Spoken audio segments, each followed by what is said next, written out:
junction and the first one of this year. And what a wonderful way to kick off the first event of our year 2020-2021, but by talking about books, writing and publishing them for entrepreneurs. Um, at this moment in time, I would like to welcome a word from our sponsors, who without them, this event wouldn't have been as well as good as it is right now. I would like to call I would like to call Chidi to give us a word. Thank you. Can everyone hear me? Yes, we can hear you. All right, cool. Thank you, Timothy. This is Chidi Afulezi. I'm head faculty of product and innovation and entrepreneurship at the African Leadership University School of Business. My colleagues Vani and Ariel are here with me, so we are very excited to be doing this with the Startup Junction folks. About 6 years ago, I started a company named Akoma. This was a platform and company that we built on the premise that the storyteller is the most important person in Africa, okay? And so we built this company, we were very excited, and we were going to take over the world. This is just the clear message from our part. We had there was no doubt that we were going to take over the world, okay? This was 6 years ago. Last year in August of 2020, I had to write a story of the demise of Akoma. And the name of the story was Akoma is Dead, Long Live Akoma. It was a heart-wrenching story for me to write, and it ended up being the most read and the most notorious piece I've ever written. That's when everybody actually started giving us attention, when we wrote this story. The reason I tell you this is that even as an entrepreneur, you always have to be on top of your storytelling. You have to be on top of your writing. You have to be on top of your messaging. And this is why we are here. This is why we are working with the Startup Junction folks, because the topic today, which is writing and publishing as part of an entrepreneur's toolkit, is a very critical one, and is critical to me as an entrepreneur. Storytelling is as critical as technology, operations, funding. Whatever you do as an entrepreneur or as a startup, your storytelling is just as critical to your business. It is part of building an audience. It's part of building a following. And when you're pitching, when you're selling, when you're competing, these are day-to-day activities that are buoyed by storytelling, by your stories, and by the platforms on which you put these stories on, okay? Stories are how you build your credibility. It is how you build your authority. It is how you build your relevance, okay? It is also how you solicit feedback. Sometimes you have to use storytelling as part of building the narrative of your business. So we are very excited to be part of this today. Thank you very much to the Startup Junction folks who are bringing us in. You can see that, in fact, some of the stories today in the entrepreneur world in Africa are centering around big investments and big acquisitions. Paystack is probably the big name right now for everybody, that was acquired for $200 million by Stripe. You have Chipper Cash. They raised $30 million from people like Jeff Bezos of Amazon. You have Pula, the Kenyan company that just raised I think it was about $6 million to do some work in agricultural insurance in Africa. ULesson, an education company in Nigeria, they just raised 8.1 million. And the reason I'm telling you these things is that there's some very exciting things going on in Africa. And I just want to make sure that we understand that storytelling is all part of this, okay? So without any further ado, I'd like to hand off to our moderator. I believe our moderator today is Peter, right? Is it Peter? Yeah, it is Peter. Where is he? Yes, I'm on. Can you hear me? All right, well, yes. So go ahead and take it over. Thank you. Thank you very much, Chidi. And that, I think, was an interesting story. I'd probably like the link to that story to read it if it's still up. Welcome, everybody, once again. My name is Peter Nawa. I'll be your moderator. I am a startup coach at BongoHive, and I'm also a founder of Right Lake. So Right Lake is in the literary space, book publishing, book promotion, and also getting opportunities for writers. And I will ask our guests now to, if it's possible, to turn on their videos. With us, we have a great panel of speakers, and I will start with Edwin Ngwane. So just give me a moment. Let me read Edwin's brief bio. I'll let him give more detail. But Edwin is a former banker turned entrepreneur, CEO and founder of Kawiwi.com, and consultant who teaches people about how to get whatever they want. He is the best-selling author of Hustle Like a West African and How to Market and Sell Like a Prostitute. I also did notice that today he just released the cover of his latest book that will be coming out soon. So welcome, Edwin. It's a pleasure to have you here. Thank you very much. I really appreciate the opportunity to be hosted at Startup Junction. This is a platform. Edwin, you're breaking. So try maybe turning down your video, if maybe that might be the cause of it. Okay. Okay, you're clear now. I'm clear now. Yes. Okay, so I am grateful to be hosted at Startup Junction, and it's a pleasure to be here. And I really appreciate the sponsor Chidi for putting up this initiative of sponsoring such events. It's great to have such sponsors coming on board, especially in the space of writing. All right. Thank you very much. Joining us as well on the panel is Thabiso Mahlape, who founded Blackbird Books in August 2015. So a brief about Blackbird Books is, since its inception, they've been pioneering and establishing a home for new African narratives, especially for Black authors. Blackbird Books is concerned with publishing stories that cut to the core and reflect the African experience. They pride themselves in being a launchpad for Black narratives that would otherwise not get the attention they deserve. Welcome, Thabiso. Thabiso is having a network problem, so she'll be joining us probably shortly. She's connecting to her phone. Okay, thank you very much for that. So maybe we will start with Edwin while we wait for Thabiso to join us. And the discussion today is mainly about how an entrepreneur can get control of their narrative and make books or their narrative, whether they publish a book, and how they can leverage that to get more business, more income, and increase their brand awareness. So I will start with you, Edwin. Why did you use writing or publishing books as a platform that you would take, or an avenue that you would take to kind of tell your story and your entrepreneurship journey?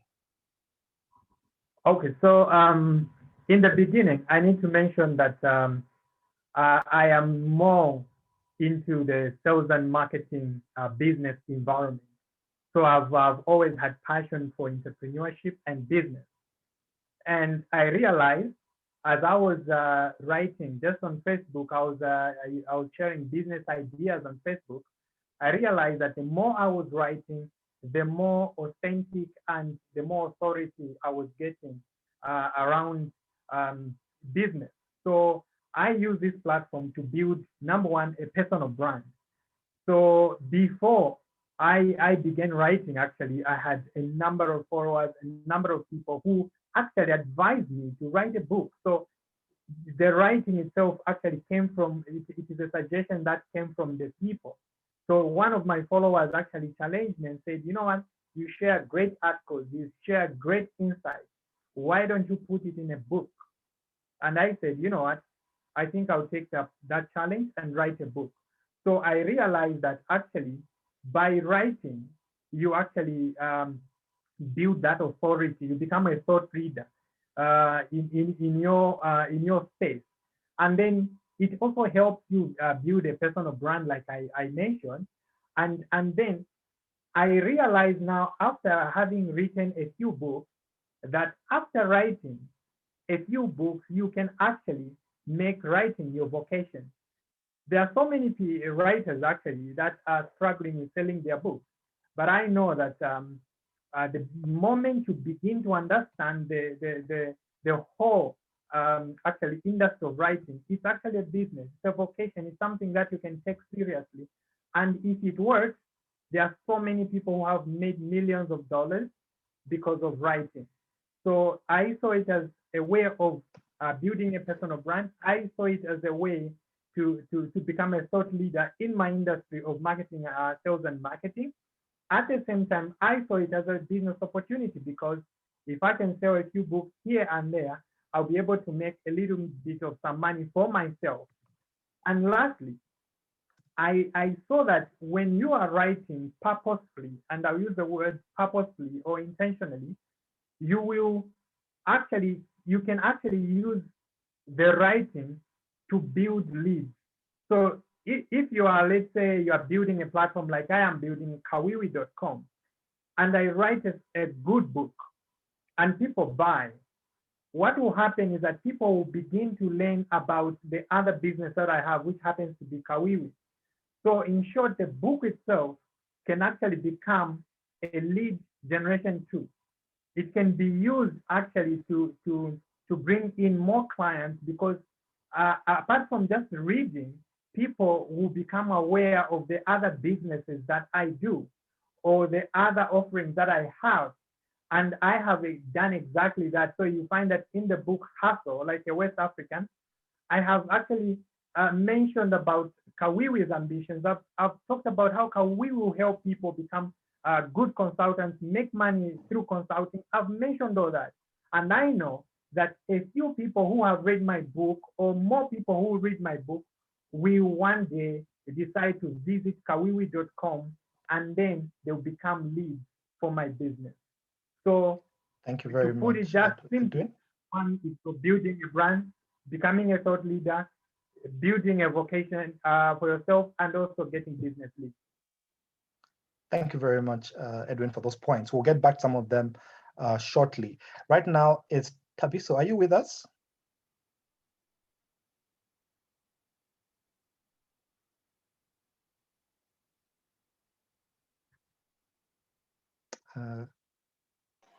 Can you hear me? Yes, we can. Okay, all right. Welcome. Thank you. Great. So maybe I may ask you the first question, which is why the business of publishing? We know that the trend has been, people know that it is expensive to publish. It's not the most lucrative of businesses. So why publishing? What motivated you to get into the business of publishing? Look, my publishing as a business was very accidental. I'd really just wanted to be a person that worked with words and stories. But just living in a country like South Africa and this continent, and with so many issues to be solved, especially within the publishing and within the with the gatekeeping that happens, and the exclusion of certain people in the publishing sector is what pushed me into the business. I shouldn't have done it. It's when you say it's not lucrative, it's not even the half of it. It's literally one big gamble. You wake up every day to gamble. But why do you feel it's important then? Why do you feel it's important to take that gamble, if I may add to that? Because I wouldn't forgive myself if I didn't. I know firsthand, I know very intimately what the publishing ecosystem looks like in this country and in the continent, in the continent somewhat. I don't know about all the parts of the continent, but, I know enough about the ecosystem in the continent to know that there is work to be done. And, sometimes you find in a place of, I'd say, privilege, because you get to work to solve a problem. And I wouldn't forgive myself if I didn't. It was the next best step for me to take. And we're happy that you did. I'll just state at this point that if you do have any questions, you may type them in the chat, and then we'll get to them towards the end of the discussion. But right now, I would like to bring both of you into this question and looking at it at a more broader perspective, because this is in every type of business sector in the terms of branding and marketing, right? So how do you think that if you're an entrepreneur, that a book would help you brand yourself? And what have been your experiences with that, with other authors? Like, has them having books done something for their careers, done something for their businesses? What are your opinions? What has been your experience with that? Am I going first? Yes, you may. So for us here, and I think indeed the global publishing sphere is that one almost needs to be a brand first to write a book, because we live in this really weird time where people consume brands over consuming the message or the content. So you have to be some kind of a brand for you to write a book that is, that is you telling people about anything. So you have to be a well-known marketing guru here, for example, for you to write a book on marketing. You have to be a well-known businessman for you to write a book on business. And then it's a book sort of solidifies your authority in that field. It gives you a new prestige, but it also means people are willing to listen to you because you've established yourself as a brand. Which is why when there's certain people where, in South Africa, for example, about a decade ago, Black people were not being published as much as they are today. We're not where we need to be, but even when you look at what the other publishing houses are doing, is the Black people that they are publishing are Black people with some kind of social currency, which is, unfortunate that it happens like that, because it doesn't mean that the people that are visible necessarily have the best thing to say.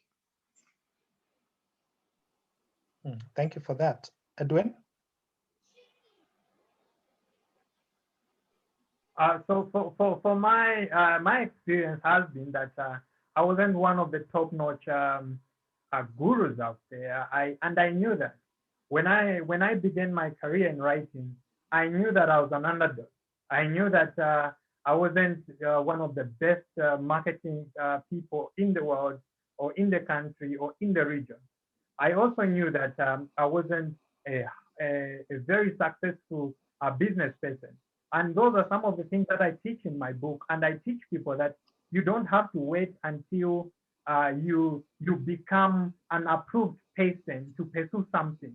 And I told myself that, you know what, even though I haven't become a renowned name in my country, I'll make myself a renowned name. That's why it's a hustle, like a West African. I cannot wait for the day that I'm going to be certified by certain people or the community to write a book, because I knew that what I have as content is still going to help people, because I'm educated enough, I've learned enough, I've learned a lot of business, I've experiences in business, and I can write a book and share something with people. And I will tell you that my whole journey has been about pushing, and I've pushed my book sales and my message so hard that at the end of the day, the market has come back and said, yes, Edwin, we accept you. You are the person that needs to tell us about sales and marketing. As controversial as your messages could be, as controversial as your book sounds, but we feel you have the message in business. We feel you have a message for sales and marketing. So I understand when Thabiso said you need to build a brand first. And I know the challenges of starting without building the brand. It takes time. It takes a lot of marketing. It takes a lot of pushing. It takes a lot of having so many TV engagements, radio interviews. It takes a lot of social media marketing. It takes just a lot to get there. But it's also possible that you can begin without the being a renowned person or a top guru, as Thabiso said, and it's possible as well.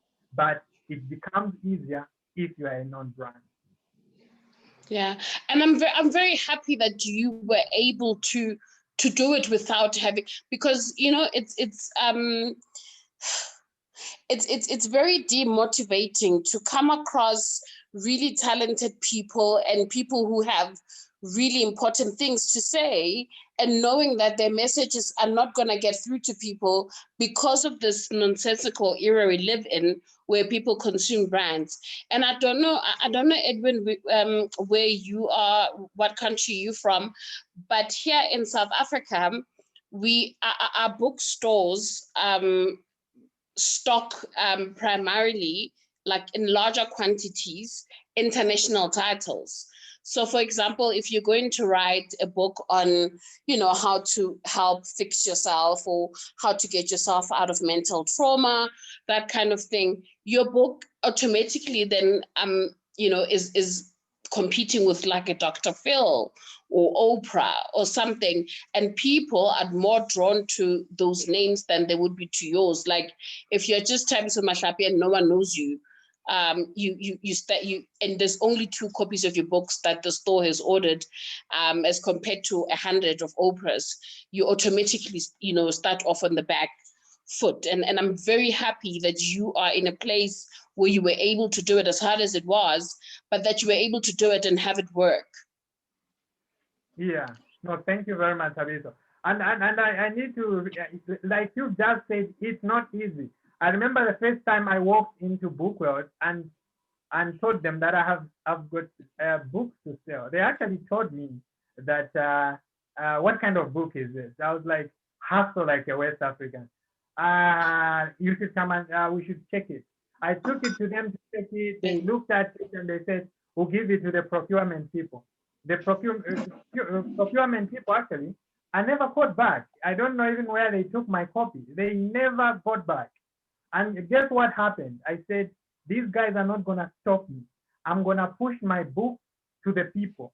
Once the people accept me, these guys, I know they will come calling. And guess what happened? 8 months down the line, Bookworld was calling me, need your book was sold. And that's how the game changed. Like they actually were begging that they should sell my book.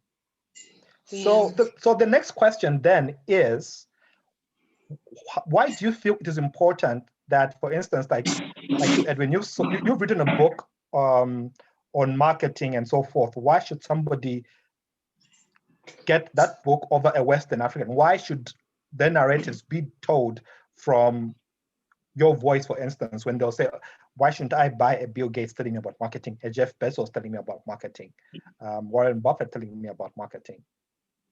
Because there's no one in the world who has written a book called How to Market and Sell Like a Prostitute. There is no such concept in the world. So I brought in a new message. I brought in a new philosophy, which is basically, can we market like these people who market immoral products, products that are not acceptable, products that are demeaning, products that are actually, in some countries, you can go to jail for. Can we market and sell like these people? Because if they can sell such kind of an acceptable product, then there is something that they do which we can learn from. Yes. And that message, I pushed it to the market, and the market accepted it. And basically, I will tell you that in the space of writing, I will tell you, and it's good that Thabiso is here, and she's a publisher. Publishers are the first ones to reject our books. They are the first ones. Before we even go to the bookstores, we are rejected by publishers. I was rejected by a publisher. They said, no, they couldn't publish my book. I said, okay, fine. I'm going to publish it myself. And that's how the journey began. And I had to do it. They say by fire, by force. I had to do it. Yes, and so before you come in, Thabiso, I'll add to that, and you may answer this. I mean, maybe we can explain from a publisher's point of view, because sometimes authors do not see the business end of publishing, right? and they feel that every time they send a manuscript to a publisher, it has to get published. Why aren't you publishing it? But can you kind of maybe take us through the business end of that and what decisions you have to make before you choose which manuscript to publish, when, and how? So for me, problem solving is a very big aspect of my work. So if I can see that your book is going to fit into a gap that is waiting empty, for example, that's how I will decide to publish one of them. The other one is in that gap, how many people do I envisage will come and buy this book? And you sit down and do the numbers. There's like, when you talk gross profit and net profit, there's just a percentage there's a percentage that's acceptable and one that isn't, right? Like, so you have to have a baseline. Unfortunately, it's the bottom line, it's business, and that's how it works. But I certainly also don't think that if one publisher rejects your book, that the next one is going to, because publishing is a very subjective field, and you publish what you resonate with as a person. So I could say no, the next publisher could say yes. And it's almost always the publisher that knows what they're going to do with that product that they decide to publish it. But to go back to your question where you said, why is it important that someone writes here as opposed to us getting Western books? You know, it's very simple. If you're writing about something like business, especially, it's a thing where people write and they use case studies. So if you're reading a book and you're sitting here in Africa, you're reading a book about how someone made it in the US or whatever, or in London, for example, and this person is talking about how they had to take the tube at midnight to get somewhere by morning. It's just not applicable here. There's no tube. So you need the uniqueness and the textures that are exclusive to this place where you are, which is why it is important that the narratives, because you can't begin to tell a book, whether it's business, whether it's your memoir, you can't begin to tell it without telling your own experiences. I mean, if you want people to listen to you and hear you and apply their minds to what you're saying, you have to show them that philosophy, from your experience. And I'm sorry, I'm not going to listen to someone who takes a tube when I have to take, a taxi here that I have to wait for it to be full. And it's the experiences and the layers that we have as a continent and as a country. Thank you very much for that. And once again, for those who are joining us, if you have any questions, you are more than welcome to type them in the Q&A chat, and would be able to share those slightly later on. So my next question then is, how do you think writers should leverage what they have beyond just the selling of the book? How can they create more opportunities for themselves based on what they have published or what they're going to publish? Is that for me? Yes, well, yeah. Oh, okay. I'd like to take it first. Okay. I think like I mentioned, to me, I think writing is a business. I personally have got this thing of taking everything that I'm engaged in as a business, whether it's marriage, whether it's whatever I try to do, it's a business. It has to work in a certain way that it should be beneficial to me, it should be beneficial for everybody else. So writing, I take it seriously as a business. So number one, I look at the book sales. How do the book sales help me? Am I selling enough? Just from the book sales alone, I should be able to make something out of it, right? It should start from there. If the books have not done well, but I'm not somebody who likes to believe that I shouldn't have done well. I like to believe that I should always do well. So once they do well, now I'm looking at speaking engagement, like the one I'm having right now. Yes, this is not a paid speaking engagement, but I know that there are opportunities that I have here. I've got Thabiso here who's going to get my book now in South Africa so that it gets published. It's another business for me, you see? So I'm looking at that as an opportunity. Thabiso, so you need my book right now. You need to get it. Then the second thing is, I know that my personal brand gets to now become authentic, and I become a thought leader in some way. And that itself is a good business strategy, because when you become a thought leader, people tend to listen to you. You know, I know there are people right now who just to appear at a certain conference, they charge $100,000. They are there. Like these celebrities, they are there. But we are not yet there, but we will get there.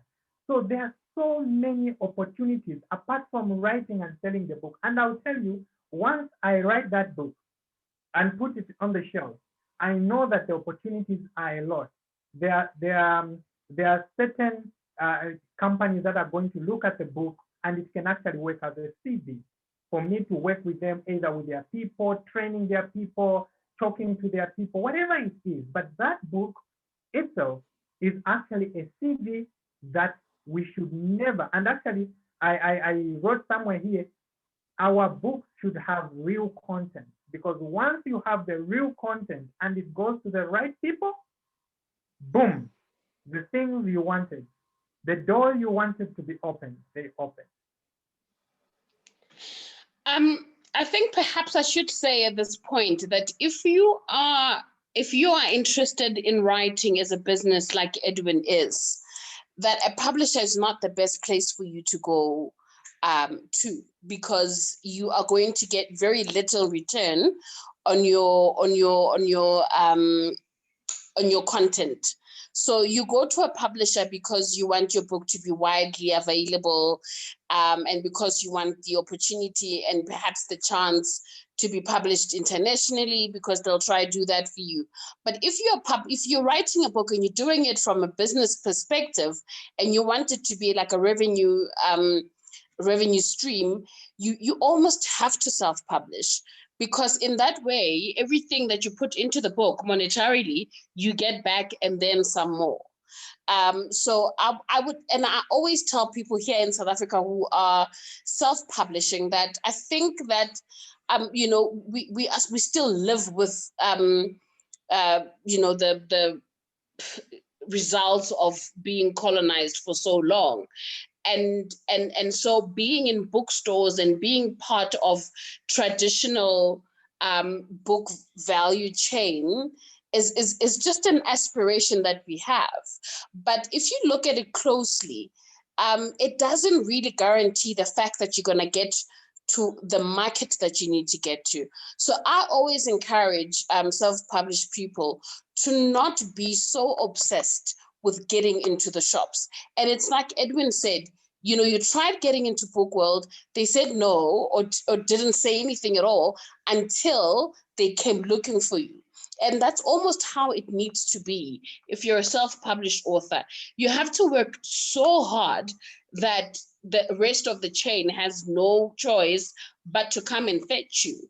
Because if you're a self-published author and you've got books in the boot of your car and you're at a wedding, you can sell that, you know, to everyone at the wedding. And, you know, people don't have the luxury to say, oh, I don't have cash on me, or they can do like a cash send. I don't know. We've got an e-wallet here with FNB. I think there's also like M-Pesa in Kenya. I don't know if M-Pesa is like continental, but those kinds of things, like, or if it's someone that you know and you know them well, you can say, don't worry, I'll come collect the money end of the month when you've been paid. You've got so much more avenue for revenue making if you are self-published than when you are published traditionally. So I'll tell you right now that it's probably 1% of writers in South Africa who can afford to make a living. So 1% of writers in South Africa who can afford to just be writers and do just that for a living. You know, otherwise you have to be a writer and have a day job.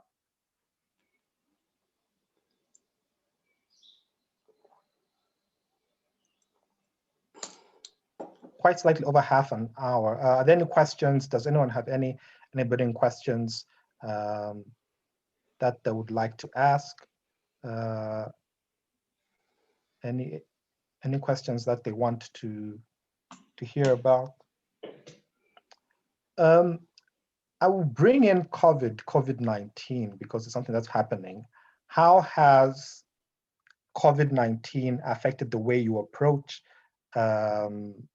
your business, or the way you approach the way you look at books, you look at the landscape of publishing? How is that itself, how are you taking that, or what have you done?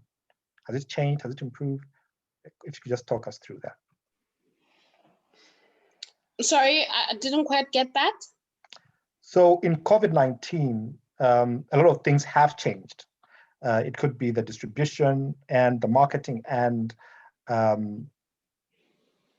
think I have a question. Okay, before I get to that one, Moses asks, what is the best way to market your book if you self-publish your book?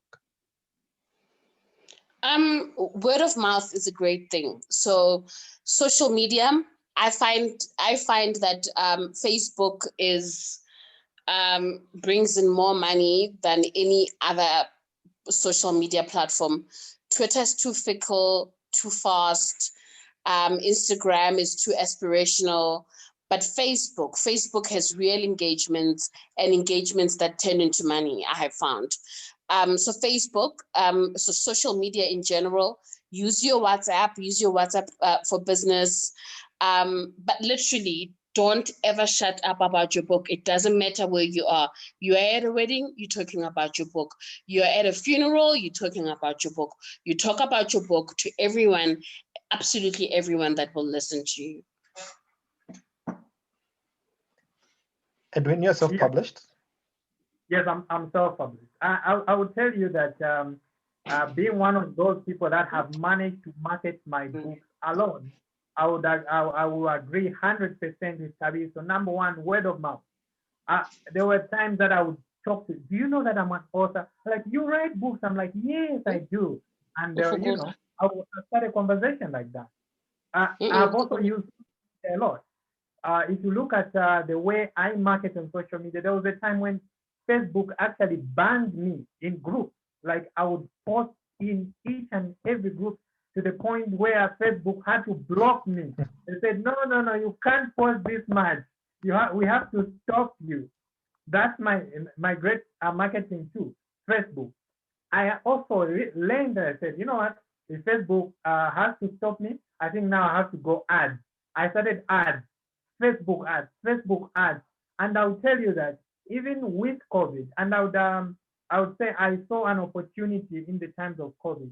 Actually, I sold more books during the time when we had a lockdown than any other time, because many people were saying, I need a book to read. I can't just stay home. I need a book to read. And during that time, I sold hundreds of copies, and I was delivering to home, sanitizing, wearing masks, and delivering books, because many people wanted to read. So yes, COVID has come. It has brought its own issues in terms of distribution, because sometimes, you know, it can be very hard. Some people don't want to move, and you know, the controls that are there. However, the opportunity comes when people get bored. You know, when people are bored, they want to read something. And I saw that I can give them my books if people want to read. And I saw a number of posts on Facebook where people are saying, are you reading something? Are you reading something? And the moment I see that post, I'll jump in and I'll say, have you read Hustle Like a West African? Have you read How to Market and Sell Like a Prostitute? Read these two books. They'll change your life. And in those times, I think I sold more books. COVID is here. And I tell a lot of people, if we are going to live, okay, we have to stop living because of COVID, we will die. We will die of hunger. We will not even die of COVID. We will die of hunger, there will be so many problems. We need to begin we need to begin to live with COVID. And by living with it is we need to follow these health guidelines, wear a mask, sanitize, keep social distancing, but at the same time, keep doing something. You need your business to continue. You need to sell your book, and we need to keep moving. Thabiso, another question here is, what are some of the advantages of word of mouth, personal advertising, as opposed to using online platforms like Amazon? Look, when you publish on Amazon as a self-published author, you they either publish an ebook or they print for you, and then you earn a certain amount of money from whatever sales that there are. But for you to actually make real money on Amazon, you have to follow their guidelines like to the T, and they have a lot. I've seen people who've been able to make a lot of money off Amazon being self-published, and there's like people who have not been able to make anything. You know, it really is that issue of it being a gamble once again.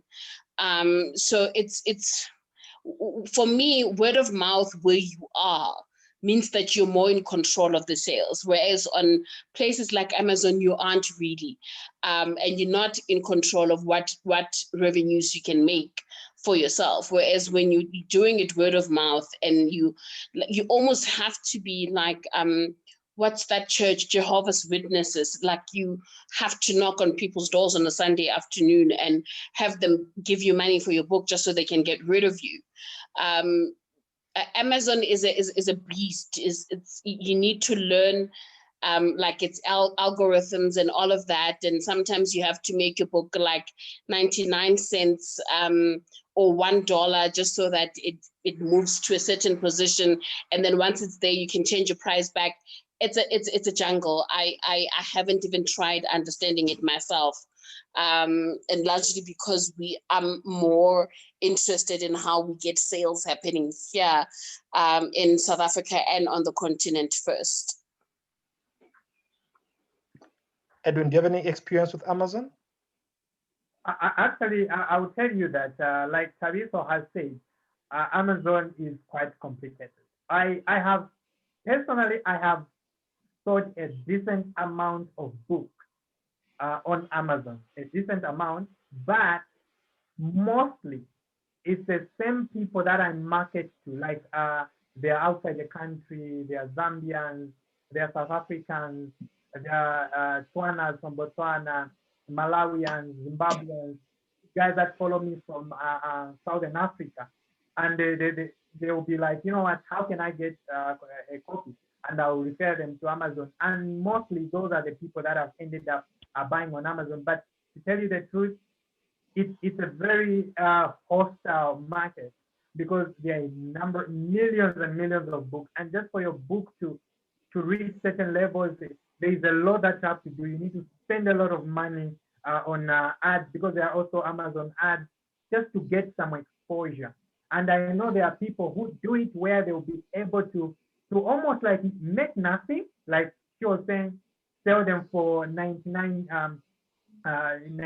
cents, just to get to the top places, so that you can just say, no, I'm a #1 best-selling author on Amazon, and then you start getting, some, I don't know whether it's some authority out of it, but usually the money on Amazon, even the big authors themselves, they will tell you that being a self-published person where you're able to sell your own books, like she said, is a better idea if your idea of writing is a business model. That brings me into the next question, which is quite interesting. Should money be the motive for writing as compared to personal fulfillment and personal drive? What motivates you, Edwin?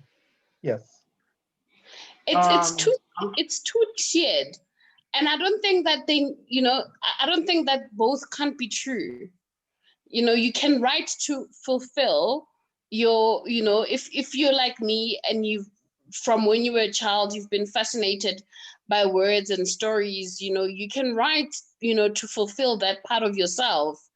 But it's also very nice to be rewarded for sitting down and writing, because writing is actually a very hard job. You know, like when I grew up, all I wanted to be was a journalist. I didn't go into journalism, but luckily we live in an age now where you can write opinion pieces for newspapers and stuff. And I tell you, that check is so nice when it comes at the end of the month. So you don't need to have one to let go of the other. And I see it even with my authors, where when we sit down in the contractual stages of the process and you explain to them just how the money works and how little they're going to be getting back, and they always say, no, you don't have to worry about that. I'm doing it for my passion. It's just something I have to do. But you also see how crushed they become when it's royalty time, when they realize you actually can't even go to, like, you can't afford to go to holiday. Maybe you can go to Durban for the first check, but you can't go far on your royalties. So you want to fulfill that. You want to achieve your dream. You want to have your name spoken in places you've never imagined that it would be. But you also do want the money, because, I mean, capitalism, hey, we all need to buy things. Yeah. So, Peter. Yes, Edwin. You know, to build a personal brand, it takes a lot. The suit that I'm wearing, I bought it with money. The shirt, it's money. The car, it's money. At the end of the day, even the printing of the copies for the books, what I've noticed that there are some people who actually print books like 100 for the first time that they publish their book, and because they gave away the book for free, they fail to print the next book. And that becomes a challenge now, because you see, in as much as, yes, it's a passion and you have a message to share with people, now that you can't print more books, what happens? You are a disservice to the people you want to save. So you need to balance the two. You need to get the money out of it. One, to support the brand that you want to build. You can't build a brand without money. You can't.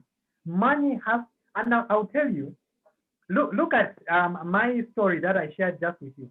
I had to spend a lot of money on Facebook ads to get my books out there. Without money, how would I have taken my books out there? So there has to be a balance, not necessarily that we just want the money. No, we want to give out something to the people so that we are happy. When I meet people at the mall and they're saying, Mr. Ngwane, I read your book, Hustle Like a West African. It changed me. I was just at home, sitting, waiting on government to deploy me in the Ministry of Health. But now I've started a small business because you said I can't be sitting and waiting. It makes me feel good. But at the same time, I have to make a little bit of money out of that. Otherwise, this whole thing of writing will just be a waste. One day I will just give up. Because what will happen is that if I'm not making any money, I'll be frustrated and I'll give up. Most people give up because they don't make anything out of their writing. But writing is a business, because printing, distribution, advertising, marketing is all costly and it needs money. Yeah, thank you very much. I think the way, from what you've gathered, what I'm getting is that we have to look at book projects as many entrepreneurial businesses with ON. So we just can't look at it from the writing end, but it's like, how do we get this into the hands of the readers, which is distribution? How do we get to know about this book, which is marketing?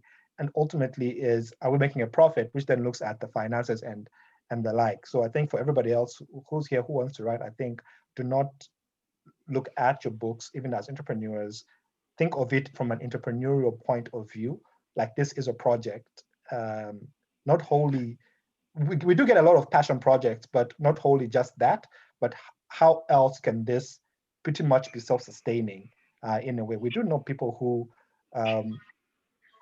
like Netflix, the largest selling now, the top series is based on a book, Bridgerton, right? So it's all that and looking at all that thing. We have a question here that says, do you think there are certain themes and topics that are more favorable than others in terms of getting sales, especially in this time? I would add that.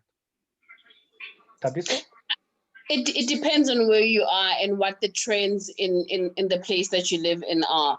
If you are in South Africa, we have an issue where our politicians have become the biggest celebrities because of the shenanigans that they get behind. So if anyone publishes a book on a like scandal, like corruption and that includes politicians, that book is guaranteed to be a bestseller. Fiction, as lovely as it may be, doesn't sell that much. So in South Africa, if you sell 3,000 copies of a fiction title, you are considered a bestseller. If you sell 5,000 copies of nonfiction, you are a bestseller. And then after the politicians, it's the celebrities. So those also sell quite a lot, and for two reasons. So the scandals with the ANC sell because the people who buy them are white people, because they want to to be happy with themselves, that they've always known that these people were going to fuck up, and so it validates what they believe about Black people and the ANC. And then where it's celebrities, it's all the people that follow the celebrities that don't necessarily always read, but are going to buy this book because they consume this person as a brand. So if Somizi, who's on Idols and does this and has a reality TV show, has a book, people are buying it because it's a brand that they're used to consuming. So it depends on where you are and what the trends look like where you are, because everything is a result of trends. Where you are. And publishing especially is a business which observes and is largely, coerced by trends.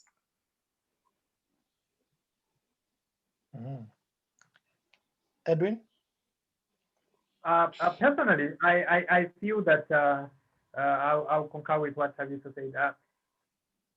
For me, I feel it depends on what you're writing, but most importantly is, I said, solving a problem. Because you see, right now we have so many issues, and I'll tell you the reason why nowadays I'm so thought about marketing and selling and business. You know that I left my job. I literally left my job because I believe that entrepreneurship is the way to go. And why do I believe so? Because of COVID, a number of my friends, relatives, and just people I know have lost their jobs. Because companies cannot sustain them. And I am looking at them and I'm like, we can do this together. We can find a solution for ourselves. Yes, there are no jobs, but I think we can, and that I truly believe that entrepreneurship is possible. And I'll tell you, like in Zambia, how many people in Zambia are employed? Very few. If you go to town, the number of people that you are going to meet actually are people that are self-employed. And when I say self-employed, I mean from the person selling tomatoes to the person who has a big mall. All those, I consider them to be entrepreneurs. And what should I teach them? I should teach them about how do they push their product? How can they make themselves competitive compared to the person next door? How can they actually make their branding better so that when people recognize them and say, this kind of peanut butter, because I usually talk about this on Facebook and say, why can you just make peanut butter and there is no brand on it and you're just selling like that? You need to brand it so that people can actually identify and say, this is this kind of peanut butter and I love it and I can get it from somewhere from here and there. So by teaching people either marketing, branding, distribution, these kind of things, I feel I'm adding value. And it's some kind of, I feel it's a solution kind of, writing. So I feel non-fiction, which provides a solution, is a better book than fiction. I feel so. But I know there are a number of fiction writers who sell a number of books compared to us. But I feel in this time, when people are going through a lot of challenges, I have an obligation to write a book that is going to solve this problem. All right, thanks. I think you've also answered the question we had on poetry and target market, but we just got a very interesting question for about 6 minutes before we wind up, which says, I'm not sure whether we still have time, but I wanted to find out about other media industries. How are you publishers and writers collaborating with other forms of media like movies, series, podcasts? How are you making use of these other types of media to your advantage, or collaborating with them? So that is such an interesting question, because it's rather layered. It's not that there isn't one way of looking at it. Like I say to you, that we live in this weird space where people consume brands before they consume issues and or content. So if you look, and I don't know about the rest of Africa, but what has happened to our broadcasting, for example, is, you know, qualified people, people who are, you know, interested in the news and development, have been replaced with celebrities who have large followings, which doesn't always translate to good radio or good television, or television and radio with content. And so that is one thing that is kind of creating a divide between that side of like broadcast and books. And then there are the newspapers and magazines, which unfortunately for us weren't able to. So I mean, the digital era had been coming for it for a while, even before COVID. And I just feel like that area of media failed to reinvent itself quickly enough to fit in with that. And so when COVID came, it killed it off completely. We lost, in this country last year, we lost 19 magazines. They had to be closed. Some newspapers have had to go just digital. And then we've got the broadcast with not so bright people all the time. So it's a weird combination, because you need, for books to be attended to and to be engaged with, they need a certain level of interest, first of all, and intellect, and, you know, people who are, you know, who are concerned with discourse and we just don't have enough of that. But I mean, luckily books are going to outlive all of that, because books are never ending. They just don't die. Thanks. Edwin, very quickly, in about a minute or so. Yes, so for me, I'm launching a podcast. It's called the Business of Consulting podcast. Just I think this same February, and I believe that as authors, as writers, we need to leverage the different types of mediums to reach people, because some people love to consume podcasts, some people love YouTube, some people love Facebooking, some people love LinkedIn. So I try as much as possible to be not too much of all the social media platforms. Like I left Twitter because I felt it's a platform that just makes you become ineffective. You just have, it consumes you instead of you using it. I love a platform that I can use, not is a platform using me.